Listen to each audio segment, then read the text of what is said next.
ഇൻസ്റ്റയിലൊക്കെ വൈറലായ ഒരു റെസിപ്പിയാണ് നമ്മുടെ കസാവ ഫുഫു എന്നാണ് ഇതിന് പറയുന്നത്. സത്യം പറഞ്ഞാൽ എന്താ സംഭവം എന്ന് വെച്ചാൽ നമ്മുടെ കപ്പയാണ് കേട്ടോ. ഞാൻ കുറച്ച് കപ്പ എടുത്ത് ഉണ്ടാക്കിയിട്ടുള്ളൂ. കാരണം എന്ന് വെച്ച് കഴിഞ്ഞാൽ ഇത് എല്ലാവർക്കും ഇഷ്ടപ്പെടുമോ എന്നുള്ള ഡൗട്ട് കാണുന്നത് കേട്ടോ.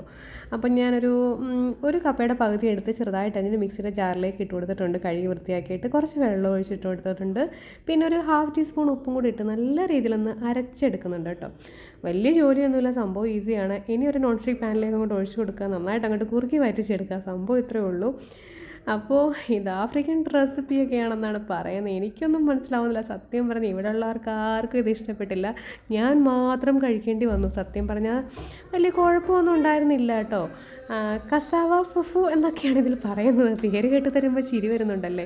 സംഭവം ഇത് നമ്മുടെ കേരളക്കാർക്കൊന്നും ഇഷ്ടപ്പെടുമെന്ന് എനിക്കറിയില്ല. കാരണം വെച്ച് കഴിഞ്ഞാൽ ഇതിൻ്റെ ഒരു ടെക്സ്ചറൊക്കെ കണ്ടിട്ട് എല്ലാവർക്കും ഒന്നും ഇഷ്ടപ്പെടുന്ന വഴിയില്ല. അപ്പോൾ കുറച്ചെടുത്തുനിന്ന് ഉണ്ടാക്കി നോക്കുക, ഇഷ്ടപ്പെടുന്നുണ്ടെങ്കിൽ മാത്രം കൂടുതൽ ക്വാണ്ടിറ്റി ഉണ്ടാക്കുക കേട്ടോ. പിന്നെ ഞാനത് അപ്ലോഡ് ചെയ്തേ ഉള്ളൂ. എന്ന് വെച്ച് കഴിഞ്ഞാൽ ഇൻസ്റ്റയിലൊക്കെ നല്ല ട്രെൻഡിങ് ആയിക്കൊണ്ടിരിക്കുന്ന ഒരു ഐറ്റം അല്ലേ. എന്നാൽ പിന്നെ കിടക്കട്ടെ, ഞാൻ മാത്രമായിട്ട് എന്തിനാണ് ഉണ്ടാക്കാതിരിക്കുന്നതെന്ന് വിചാരിച്ച് നമ്മുടെ കസാവ ഫുഫു ഉണ്ടാക്കിയിട്ടുണ്ട്. സംഭവം ഞാൻ ചൂടോടെ തന്നെ പ്ലേറ്റിലേക്ക് മാറ്റിയിട്ടുണ്ട് കേട്ടോ. കണ്ടിട്ട് നിങ്ങൾക്ക് എന്താ തോന്നുന്നത് വെച്ച് കഴിഞ്ഞാൽ കമൻറ്റ് ഇടുക കേട്ടോ. കുഴപ്പമൊന്നുമില്ല, കപ്പയായതുകൊണ്ട് പിന്നെ അത് ഏത് രീതിയിൽ വന്നാലും ഞാൻ കഴിക്കും. ഇവിടെ വേറെ ആരും കഴിച്ചില്ല കേട്ടോ. ഇവർക്ക് ആർക്കും ഇഷ്ടപ്പെട്ടില്ല. അവരുടെ ആ ഒരു ടെക്സ്ചറൊക്കെ കണ്ടിട്ട് അവർക്ക് ഇഷ്ടമായില്ല. സംഭവം നല്ല ചൂട് ചിക്കൻ കറിയോ നല്ല പോത്ത് കറിയോ ഒക്കെ ഇട്ടുണ്ടെന്നുണ്ടെങ്കിൽ അതിൻ്റെ സൈഡിലോട്ട് അങ്ങോട്ട് വെച്ചിട്ട് അങ്ങോട്ട് കഴിച്ചോളൂ കേട്ടോ. പിന്നെ തണുത്ത് കഴിഞ്ഞാൽ കുഴപ്പമില്ല, തണുത്താലും കുഴപ്പമില്ല, ചൂടോടെയും കഴിക്കാം. അപ്പോൾ ഞാൻ കുറച്ച് ചിക്കൻ കറി ഉണ്ടായിരുന്നു, അതും കൂടി എൻ്റെ മുകളിലേക്ക് ഒഴിച്ചിട്ട് ഞാൻ ഒന്ന് ട്രൈ ചെയ്തു.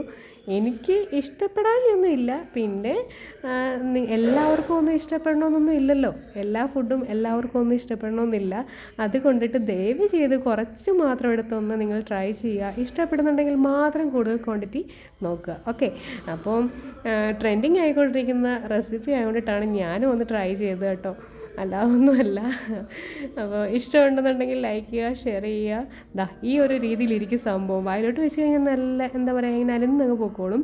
അപ്പോൾ നെക്സ്റ്റ് റെസിപ്പിയുമായി കാണും വരെയും bye. Thank you for watching.